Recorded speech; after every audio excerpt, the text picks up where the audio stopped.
ترجیحی بنیادوں پر حل کیا جائے گا، جبکہ مختلف جو ادارے ہیں اس حوالے سے انہوں نے کہا کہ وہ ان کی حدود ہے، اس لیے یہاں فیصلوں کا نفاذ مشکل ہو جاتا ہے۔ لیکن تجاوزات جو ایک بہت بڑا مسئلہ ہے کراچی کا، اس پر انہوں نے کہا کہ کوئی کمپرومائز نہیں ہوگا، پھر اختیارات کی تقسیم جو ہے اس کو بھی زیر بحث لائے۔ بالکل، اختیارات کی تقسیم بھی زیر بحث آئی، اور اب یہ کہا گیا کہ کراچی کے مسائل کے حل کے لیے 1 سال اور 3 سال کی پالیسیاں مرتب کی گئی، یعنی کہ شارٹ ٹرم پلان بنایا گیا ہے، اس کے بعد لانگ ٹرم 1 سال اور اس کے بعد میکسیمم 3 سال۔ ان 3 سالوں میں یہ کہا جا رہا ہے کہ کراچی کے تمام مسائل حل کر دیے جائیں گے، اور سب کاموں کی مانیٹرنگ جو ہے وہ PICC کرے گی، اور جس میں وفاق، صوبائی حکومت اور فوج شریک ہوگی، یعنی کہ تینوں کی کوارڈینیشن ہوگی، کمیٹی بیٹھے گی اور اس کے ساتھ کوارڈینیشن کمیٹی ہوگی، جس کے بعد وفاق اور صوبائی سطح پر اور فوج جو ہے اس کی تمام سپرویژن کرے گا، جس کے بعد اس پر امپلیمنٹیشن ہوگی۔ اور یہ بھی کہا گیا کہ اندرون سندھ کی صورتحال سے بھی بات کی گئی، اور یہ کہا گیا کہ اندرون سندھ کے لوگوں کی کس طرح مدد کر سکتے ہیں یہ بھی ہم دیکھ رہے ہیں۔ بلوچستان اور سوات کے علاقے اور چترال بھی بارش سے متاثر ہوئے ہیں، اور وہاں پر بھی جتنی بارش ہوئی ہیں پہلے کبھی نہیں ہوئی، اور بارشوں کے امتحان میں اللہ تعالیٰ نے ہمیں ڈالا ہوا ہے۔ وزیر اعظم نے یہ بھی کہا کہ کراچی کے مسائل کے حل کے لیے صوبائی کوارڈینیشن عمل درآمد کمیٹی بنائی ہے، اب تمام فیصلے اس کمیٹی کے فورم پر ہی ہوں گے۔ یعنی کہ جو بھی اعلانات کیے گئے اس کی ایکچولی ایگزیکیوشن کے لیے باقاعدہ ایک کمیٹی بھی بنا دی گئی جو اس کو آگے لے کر چلے گی۔ اس دورے کے حوالے سے جب وہ بات کر رہے تھے انہوں نے کہا کیا، آپ کو سنواتے ہیں۔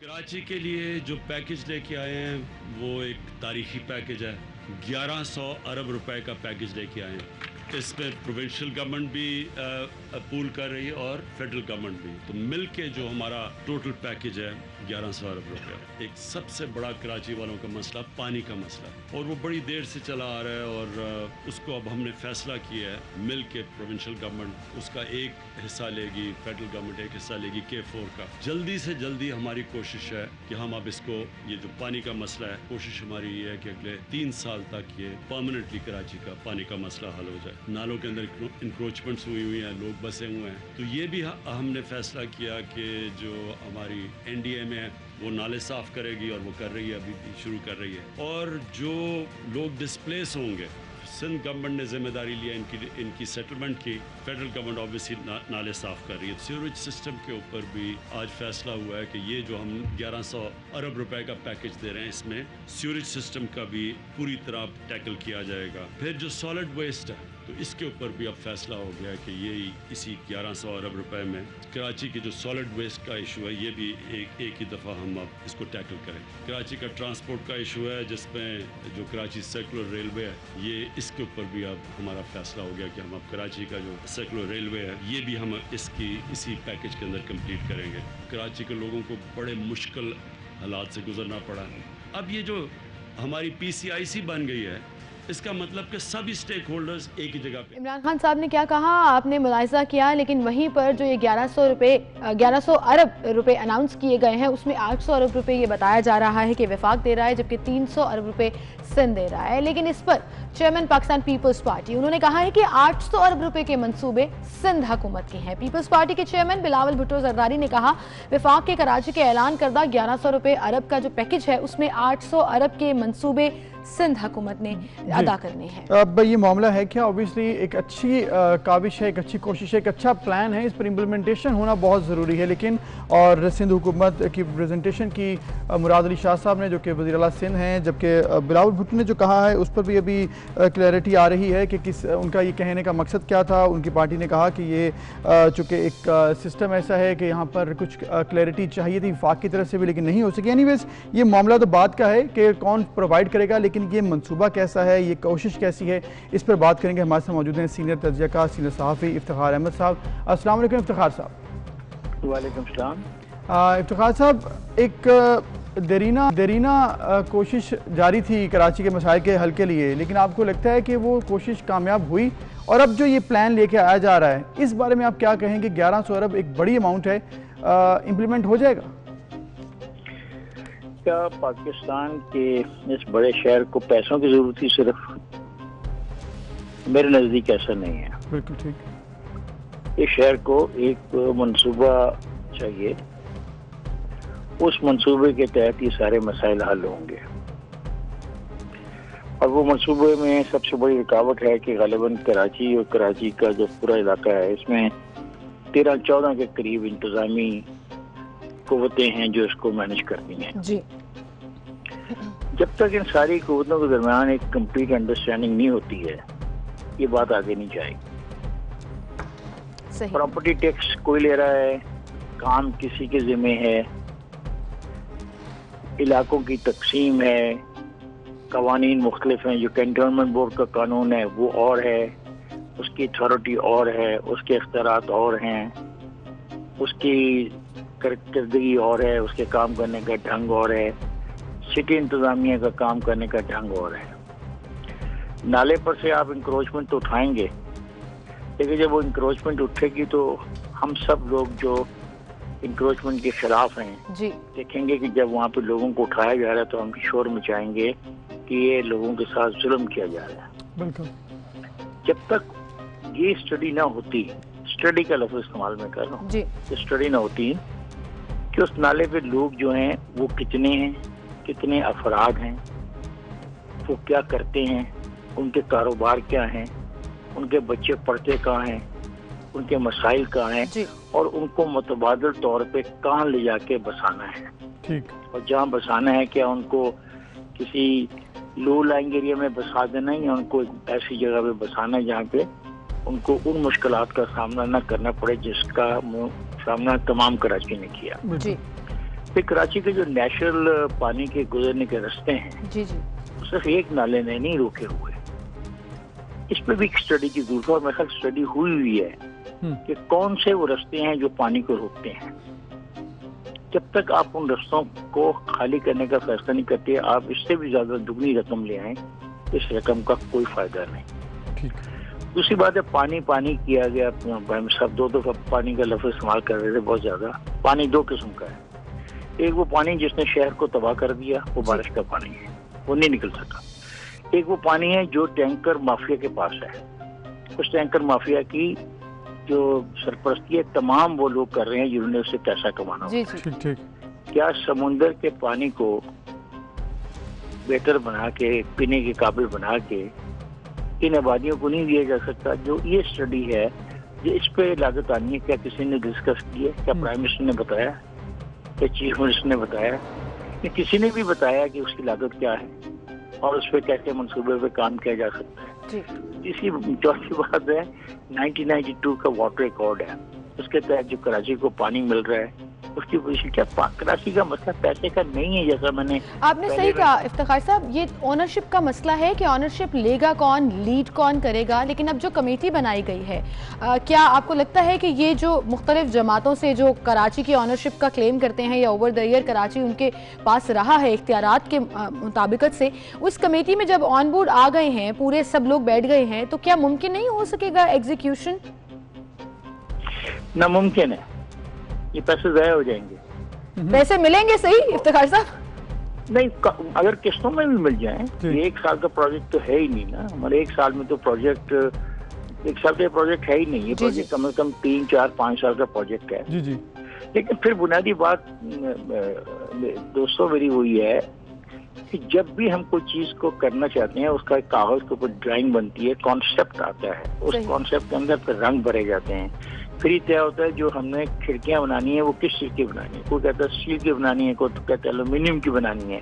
ایلومینیم کی کاسٹ کیا آئے گی, اسٹیل کی کاسٹ کیا آئے گی, شیشہ کون سا لگانا ہے, 3 سوتر کا لگانا ہے, 5 سوتر کا لگانا ہے. یہ ساری ڈیبیٹ ہونے کے بعد گھر بنتے ہیں. آپ تو ایک شہر کی بات کر رہی ہیں اور شہر کے اہم مسائل کی بات کر رہی ہیں. جب تک ان اہم مسائل پہ اسٹڈی نہیں ہے, اور اگر اسٹڈیز ہوئی ہیں, میں یہ نہیں کہتا اسٹڈیز نہیں ہوئی, جی ہوئی تو ہیں, اگر اسٹڈیز ہوئی ہیں تو وہ اسٹڈیز کہاں ہیں, کیا وہ کبھی زیر بحث آ رہی ہیں؟ اور یاد رکھیے گا جو اسٹڈیز دفتروں کی محفوظ جگہوں پہ پڑی ہوتی ہیں ان کا کوئی فائدہ نہیں جب تک ان پہ ڈیبیٹ نہ ہو. بالکل ٹھیک کہہ رہے ہیں. مجھے بتائیں کہ ایک شہر جو آدھے سے زیادہ کنٹونمنٹ کے پاس ہے, ان کے قوانین نہیں ہو رہے ہیں. بالکل افتخار صاحب, جس طرح سے آپ نے کہا کہ ڈویژنز بہت ہیں, پھر کوارڈینیشن کرنا بہت مشکل ہے, پھر اگر صوبائی وفاقی اور پھر فوج مل کر اگر کرتی, آپ کو لگ رہا ہے وہ بھی خاصا مشکل دکھائی دے رہا ہے. پلاننگ شاید اس طرح سے نہیں کی گئی ہے, پھر آپس میں بات کوارڈینیشن اس طرح سے نہیں کی گئی. یہ وجہ ہوئی کیوں؟ باقی شہروں اور کراچی میں آخر ڈیفرنس کہاں پہ ہوا؟ جب آپ نے کہا کہ اس کی آنرشپ نہیں ہے، ڈیویژنز نہیں ہیں، مطلب اس کو ڈیویژنز بہت ہو گئیں، آنرشپ کا بڑا مسئلہ ہے، ایشو کب شروع ہوا کراچی کا اس طرح سے کہ آج تک وہ ہینڈل نہیں ہو سکتا؟ ایشو کراچی کا دوست بہت پرانا ہے، کوئی میرا 20-30 سال پرانا ایشو ہے۔ میری ایک دفعہ الطاف حسین صاحب سے بات ہوئی تھی لندن میں، اور میرا یہی پرابلم تھا کیونکہ میں جو انکروچمنٹ کے خلاف ہوں ہر جگہ ہر شہر میں، تو میں نے ان سے یہ بات کی تھی کہ جو گجر نالے کے اوپر انکروچمنٹ ہے اس کو کیوں نہیں آپ ختم کر سکے، جبکہ سارا شہر آپ کے ساتھ ہے، پورا شہر آپ کی ایک آواز پر 1 گھنٹے کے نوٹس پہ ہڑتال پہ چلا جاتا ہے۔ 1 گھنٹے میں پورا شہر بند ہو جاتا تھا، کوئی دکان نہیں کھلی رہتی تھی۔ اس کا مطلب عوام این پی ایم کے ساتھ تھے۔ جب عوام کی اتنی اچھی سپورٹ تھی تو پھر اس قسم کی انکروچمنٹ کو اس کا ختم کیا جا سکتا تھا، لیکن الطاف بھائی کا یہ کہنا تھا کہ نہیں، ہمیں مسائل آ رہے ہیں، وہ لسانی مسائل ہیں۔ جن علاقوں کی آپ افتخار صاحب بات کرتے ہیں انکروچمنٹ ختم کرنے کو، وہ اردو سپیکنگ علاقے نہیں ہیں، ہمیں وہ ریزسٹنس آ رہی ہے جس کو میں نے تسلیم نہیں کیا تھا۔ تو ریزسٹنس تو افتخار صاحب آج بھی آئے گی، اگر آج بھی ہم ذکر کریں تو آج بھی ریزسٹنس آئے گی، لیکن وہیں پر جیسے ابھی آپ ذکر کر رہے تھے کہ کیا یہ پلان بنایا گیا ہے کہ وہاں سے لوگوں کو ڈسپرس کر کے کہاں منتقل کیا جائے گا؟ اس پر چیئرمین پیپلز پارٹی نے کل کہا کہ جب تک متبادل گھر نہیں ہوگا نہ تو ہم انکروچمنٹس ختم کریں گے نہ ہی وہ گھر ختم کریں گے۔ دیکھیں یہ بالکل صحیح ہے۔ دیکھیں انکروچمنٹ ہر شہر میں کہاں انکروچمنٹ نہیں ہے، بالکل اس شہر میں انکروچمنٹ نہیں ہے، اور انکروچمنٹ کا مطلب پتہ کیا ہوتا ہے؟ حکومت کا نہ ہونا۔ ایک فلسفی ہے، ایک فلسفہ ہے کہ ایک بلڈنگ کی دیوار سے دوسری بلڈنگ کی جو دیوار ہے اس کے درمیان کا جو تمام علاقہ ہے وہ سرکار کی ملکیت ہوتا ہے۔ جب سرکار کی ملکیت ہوتا ہے تو سرکار کے تمام ادارے اس جگہ کو انکروچمنٹ سے بچانے کی کوشش کرتے ہیں۔ اگر نالا، میں ایک مثال دے رہا ہوں، میں ایگزیکٹ اس کی نہیں، میں پیمائش کی بات کر رہا، اگر نالا 50 فٹ کا تھا ایک زمانے میں اور اگر وہ 20 فٹ کا رہ گیا تو 30 فٹ کا جو نالا انکروچ ہوا ہے، جو پانی کا نکاس ہے وہ کیسے ہوگا؟ بالکل ٹھیک ہے۔ اور یہ صرف وہ شہر کا مسئلہ نہیں ہے، یہ آپ کے لاہور شہر میں اگر ہم نے یہاں پہ بھی صحیح فیصلے نہ کیے تو آپ یہ دیکھیے گا یہ شہر بھی اسی طریقے پر چل پڑے گا، نشانہ بن جائے گا۔ ٹھیک ہے افتخار صاحب، یہ انکروچمنٹ کے علاوہ اگر ہم بات کریں جس طرح سے یہ پوائنٹ آؤٹ کیے گئے ہیں کچھ پوائنٹس کراچی کے، سالڈ ویسٹ، پانی، sewerage system, transport, circular railway, پھر وہی بات دوست میرے وہی بات واپس آ جائے گی نا، کیا ان کے پاس ان چیزوں کو حل کرنے کے لیے اسٹڈیز ہیں؟ ٹھیک ہے، اگر اسٹڈیز ہیں تو ان اسٹڈیز کو آپ سے شیئر کریں، میڈیا سے شیئر کریں، اس پہ ڈیبیٹ ہونے دیں۔ ماہرین جو ہے، اب ایسے سے اچھے ماہر میں نے دیکھے ہیں، ایک ماہر کو میں نے سنا ہے، میں تو حیران رہ گیا کہ ایسے سے اچھے ماہرین کی موجودگی میں اس شہر کا کیا حال ہوا۔ اس ماہر نے پوری تمام نالوں، ندیوں کا جو رستے تھے ان کو ڈیفائن کیا، ان کو سمجھانے کی کوشش کی اور بتایا کہ خرابی کہاں ہے۔ اگر آپ کو بس اسٹڈی ہے کہ آپ نے ویسٹ مینجمنٹ کا کیا کرنا ہے، کہاں جائے گی، کہاں ڈمپ ہوگی، اس کو کیری کون کرے گا، کس طریقے سے کیری کی جائے گی، کیری کرنے والے کس کے ملازم ہوں گے، ان کو تنخواہیں کس طرح ملے گی، بیٹے ہر چیز ایک پلاننگ کے تحت ہوتی ہے۔ میں جذباتی طور پہ ہم لوگ باتیں کر دیتے ہیں کہ جی روٹن to the bone, crumbling ڈیکیئنگ Karachi, یہ ٹھیک ہے فکر ہے، لیکن سوال ہے حل کرنے کے لیے میرے دوست ہر وقت ایک منصوبے کی ضرورت ہوتی ہے۔ ہمارے ہم جب زندگی صبح گھر سے نکلتے ہیں تو ہم ایک منصوبے کے تحت نکلتے ہیں، ہم نے کتنے بجے اٹھنا ہے، کتنے بجے جانا ہے، دفتر کتنے بجے آئے گا، آپ میک اپ روم میں کتنا وقت تو پھر افتخار احمد صاحب اس کا مطلب کہ ان شارٹ اگر میں کہوں کہ آپ یہ کہہ رہے ہیں کہ ابھی تک یہ ہوائی پلان ہے، آن گراؤنڈ ایگزیکیوشن کے لیے ابھی تک نہ اسٹڈی ڈسکس ہوئی نہ اس طرح سے پلان ہے؟ نہیں، لفظ ہوائی پلان ہے کہو، ایسے لوگ پھر مجھے برا کہنا شروع کر دیں گے۔ ہاں میں نے کہا پیسہ ہے، 3-4 سال میں آئے گا جی، لیکن اس پیسے کے استعمال کے لیے جب تک منصوبہ بندی نہیں ہوگی۔ لیکن افتخار صاحب یہ جو آپ کو لگ رہا ہے یہ جو پوائنٹس جو بنائے گئے ہیں، فوکس جو کیا گیا، اگر امپلیمنٹ ہو جائے یہ انف ہے؟ جو پوائنٹس ہیں، ایشوز ہیں، اس کے علاوہ بھی کوئی اور ایشوز تھے آپ کو جو نظر آیا کہ ہونے چاہیے تھے اس کے انڈر، پلان کے اندر؟ سب سے بنیادی چیز کراچی جیسے شہروں کی یہ ہے کہ اختیارات عوام کے منتخب نمائندوں کو دی جائے، اور یہ جو ہے کہ جناب یہاں پہ کنٹونمنٹ کا ایریا ہے، یہ اپنا دوسرے طاقت والوں لوگوں کا ایریا ہے، غلط ہے۔ ایریا جو ہے سارے شہر کا ایک اتھارٹی کے پاس ہونا چاہیے۔ اب دیکھیں نا ہمارے شہر کے اندر بھی ایل ڈی اے بھی ہے اور اپنا میٹروپولیٹن کارپوریشن بھی ہے، دونوں کے فرائض ایک جیسے ہیں۔ ایک ڈائکاٹمی جو ہوتی ہے نا یہ غلط ہوتی ہے. صحیح, بالکل ٹھیک. بہت شکریہ افتخار احمد صاحب, آپ ہمارے ساتھ موجود تھے. اس شہر کی اونرشپ لینا ہوگی, ڈیسائیڈ ہوگا کہ کون اس کو لیڈ کرے گا, اور پھر on ground studies and plan discuss ہوں گے, تبھی اس کی ایگزیکیوشن ہوتی نظر آ رہی ہے. ورنہ افتخار احمد صاحب کہہ رہے ہیں کہ کوئی فائدہ نہیں ہے, یہ پیسے ضائع بھی ہو سکتے ہیں. انہوں نے کلیئر کٹ بولا. امید ہم یہ کرتے ہیں کہ پیسے ضائع نہ ہوں, امپلیمنٹ اچھے طریقے سے ہو, اور اگر کوئی ڈفرینسز ہیں آپس میں وفاق کے اور صوبائی حکومت کے, اس کو بھی دور کر دیا جائے. اس پر مزید بات کریں گے, ایک بریک لیتے ہیں, پھر ملتے ہیں.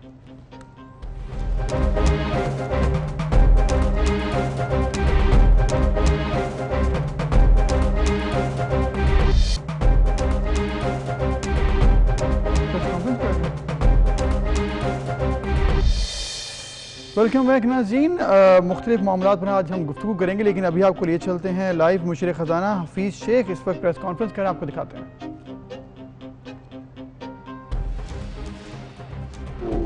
جو اس کی ماضی میں پرفارمنس رہی ہے اس سے بہت زیادہ اونچے انداز میں پرفارم کرنا چاہیے. تو جو چیز ہمیں کرنی ہے وہ یہ کہ ایک ٹیم ورک ہو اور سب مل کر ایفرٹ کریں, اور اس میں خصوصی طور پہ حکومت کا کام اچھی پالیسیز بنانا, اور یہ انشور کرنا ہے کہ کرپشن میں کمی ہو, یہ انشور کرنا ہے کہ رولز کو فالو کیا جائے, یہ انشور کرنا ہے کہ جو لوگ حیثیت میں بیٹھے ہیں وہ اپنے مفادات کی بجائے ملک کے مفادات کے بارے میں پہلے سوچیں. اور ساتھ ہی ساتھ ہمیں یہ بھی دیکھنا ہے کہ دنیا کے دوسرے ممالک دیکھیں, تقریباً جنگ عظیم کے بعد سارے ملک جو تھے ایک ہی سچویشن میں تھے. اب ایسے ہوا ہے کہ کچھ ملک جو ہیں ان کی پر کیپٹا انکم $2000 ہے, اور کچھ ایسے ہیں جن کی پر کیپٹا انکم $50,000. تو وہ کیا, اور اس میں 3 بڑے سبق ہیں ہمارے لیے. سب سے پہلے یہ کہ وہ ملک جنہوں نے اپنے لوگوں پہ دھیان دیا, اپنے لوگوں کے اندر انویسٹمنٹ کی, انہوں نے ترقی کی. تو ایسے ممکن نہیں ہے کہ لوگ تو انڈر ڈیولپڈ ہوں لیکن لوگ ڈیولپڈ ہو جائیں. تو اس کے لیے we have to focus especially on human capital. دوسری چیز یہ کہ سرکار جو ہے وہ بزنس نہیں چلا سکتی, اور اس لیے یہ بہت ضروری ہے کہ بیوروکریٹس کی بجائے بزنس مین جو ہیں وہ آگے آئیں اور انویسٹمنٹ کریں, اور ان کے لیے آسانیاں پیدا کی جائیں. اور تیسری چیز یہ ہے کہ کوئی بھی ملک ترقی نہیں کر سکتا اگر وہ دنیا کے دوسرے ممالک کے ساتھ ٹریڈ یعنی تجارت اور انویسٹمنٹ یعنی سرمایہ کاری نہ کرے. تو اسٹاک مارکیٹ جو ہے وہ ان تینوں چیزوں میں اہم رول ادا کرتا ہے, اور اس لیے ہمیں کوشش یہ کرنی چاہیے کہ اسٹاک مارکیٹ اور اس کی پرفارمنس, اس کی شفافیت, اس کے جو طریقہ کار ہیں وہ پاکستان کے سمبل بنے دنیا. میں 2-3 چیزیں جلدی کہوں گا. ایک تو یہ کہ یہ جو انرجی سکوک ہوا ہے یہ ایک بہت بڑی ڈیولپمنٹ ہے کہ 200 بلین بھی ریز کیے گئے, اچھے انداز میں ایک بڈنگ کے تھرو کیے گئے, اور ساتھ ہی ساتھ اس کی جو بوروئنگ کاسٹ تھی یعنی پیسے جو دینے پڑے بوروئنگ کے لیے وہ جو 2019 کا سکوک تھا اس سے بھی کافی کم تھے.